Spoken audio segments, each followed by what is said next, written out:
morning children. Today I will continue the top lesson plant life in class 7 bio.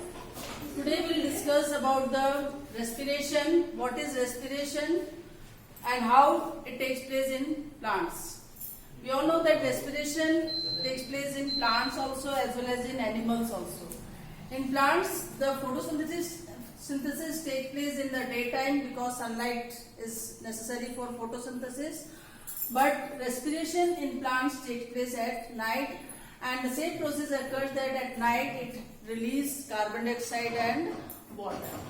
So we all know if it takes place in human beings and other organisms, then what is respiration? Respiration means actually the food is broken down in the presence of oxygen to release carbon dioxide, water and a lot of energy.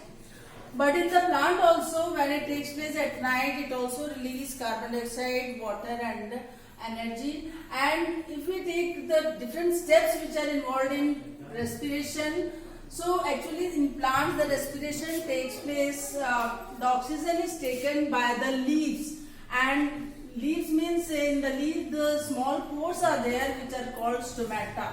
So stomata is a tiny pores which are present in the under surface of the leaves, and through the stomata only the oxygen goes inside the plant cell and they release carbon dioxide through the stomata only, and this whole process is called diffusion. So by the process of diffusion in plants the respiration takes place. But in human beings and other animals, especially in multicellular animals, what happens? Whatever the food we eat, that is glucose, is broken down in the presence of oxygen to release carbon dioxide and water, as well as a lot of energy is also released in the form of ATP. And the full form of ATP is adenosine triphosphate. Now, in the presence of oxygen or in the absence of oxygen, how the respiration is taking place? So, the respiration is of two types: aerobic respiration and anaerobic respiration. Anaerobic respiration means which takes place in the presence of oxygen. And just now I told you that in aerobic respiration the glucose which we eat is broken down into carbon dioxide, water and a lot of energy, that is 38 ATP molecules of energy is released during aerobic respiration. And aerobic respiration takes place in all living organisms, either in the higher animals, especially in multicellular animals it takes place. And anaerobic respiration means which takes place in the absence of oxygen. Here oxygen is not required.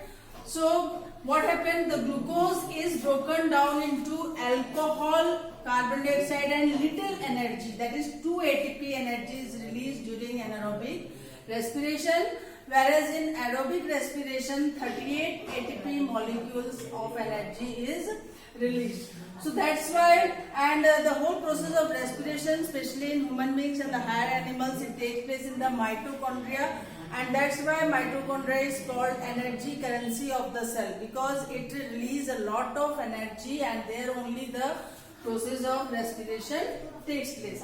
Now we talk about the respiration in plants, how the respiration takes place in plants. So as I have already told you, the plants have stomata in their leaves, on the undersurface of the leaves, and through the stomata only, that is the small pore, the oxygen goes inside and carbon dioxide comes outside, and by the process of diffusion. In the young stem it takes place through the leaves, but if it is a woody stem, if it is a tree, so the stem is woody, so here the respiration takes place through the lenticels. So according to the type of the plants, whether it is a herbs, shrubs or trees, the respiration is of three types: stomatal respiration, cuticular respiration and lenticular respiration. Stomatal respiration, as the name indicates, it takes place through stomata, as in the young stems. In the young stems and the leaves, the stomata is present, and through the stomata the oxygen goes inside and carbon dioxide comes outside by the process of diffusion. So this process is called, or this type of respiration is called stomatal respiration. But in some plants what happens, the respiration takes place through the cuticles, and This type of respiration is called cuticular respiration.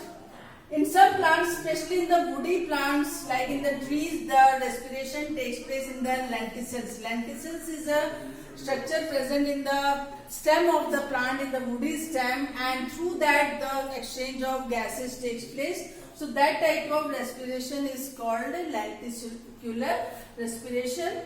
Now, as you all know that in plants the process of photosynthesis takes place, and in plants respiration also takes place, but the difference is that photosynthesis takes place during daytime because it requires sunlight to do the process of photosynthesis, but in a plant the respiration takes place at night. So what is the difference between the photosynthesis and respiration?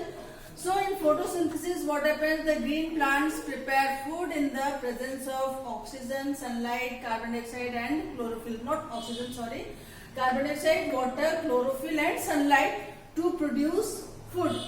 And also as a result of photosynthesis, oxygen is liberated in the atmosphere.